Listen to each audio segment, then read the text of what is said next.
Welcome back to the fort, and welcome back to our continued reading of the Dragon Master's book, Search for the Lightning Dragon. We're picking up in chapter 5, Diego's Magical Cottage. Drake blinked his eyes. He was not inside King Roland's castle anymore. He was standing on top of a hill with Diego and Worm. The bottom of the hill sloped down to a beach of white sand. Beyond that, Drake saw blue water that stretched from the shore to the sky. His eyes got wide. Is that really the ocean? Yes, your first time, is it? Diego asked. Take a deep breath. Smell the air. There's nothing like it. Drake did as he was told. The air smelled like salt and wind. It smells clean, Drake said. It's good for the lungs, Diego said. Come, let's get you settled. Then he turned and shuffled up the hill. Drake and Worm followed the wizard to a large cottage. It was made of bricks and wood and had mostly a straw roof.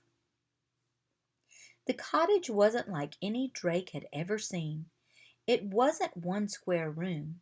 This one was rectangle, with another rectangle stuck to it, and another, and another. This cottage is shaped like a big letter S, thought Drake. Diego seemed to read his mind. I had to add rooms onto my cottage. Too many books and too many potions, he added. Then Diego looked at Worm. Stay here while we get your room ready. Worm nodded, and Drake followed Diego through the front door. The first room had a big fireplace.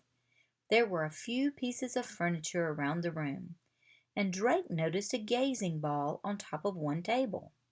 Strings were draped all around the room, on every wall. What are those white stones dangling from the strings? Drake asked. They're called seashells, Diego explained. Tiny ocean animals used to live in them. Drake stared at the shells. He couldn't imagine what kind of creature would use one for a home. Diego picked up a basket of mushrooms. Then he nodded to a bucket on the floor. Let's go to the well and get some water for Worm. They filled the bucket and brought the water and the mushrooms to Worm. Worm gobbled them down. I'll make us some lunch too, Diego said. Shouldn't we be looking for Carlos? Drake asked. Ah, yes, said Diego. You see, the coast is very big. It would take too long for us to search every village. But luckily, we have help. Diego walked over to a window. He opened the shutters and whistled. Drake watched, curious, as a bird flew up. The bird had a white body and a black head. Drake had never seen a bird quite like it. It's a gull, Diego said. I call him Bob. Diego whispered to the bird. It squawked and then flew away. Drake's eyes were wide. You can talk to birds? Diego nodded.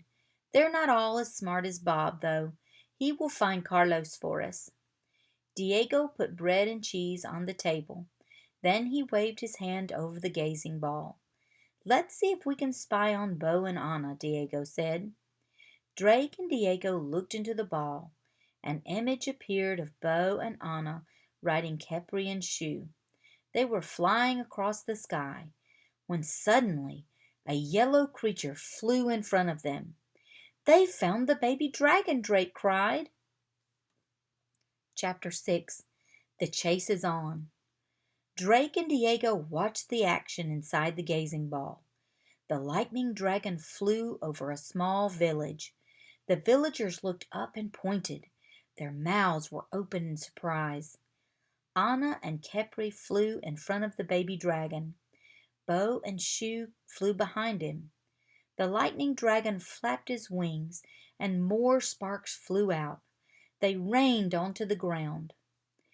Anna was trying to talk to the baby dragon, but Drake couldn't hear what she was saying.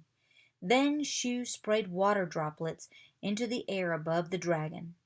Khepri aimed a beam of sunlight at the water, and a beautiful rainbow appeared.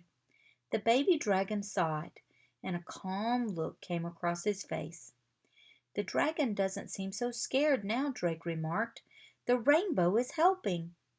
"Maybe Anna can convince him to follow her," Diego said. "But that will be hard to do without Carlos."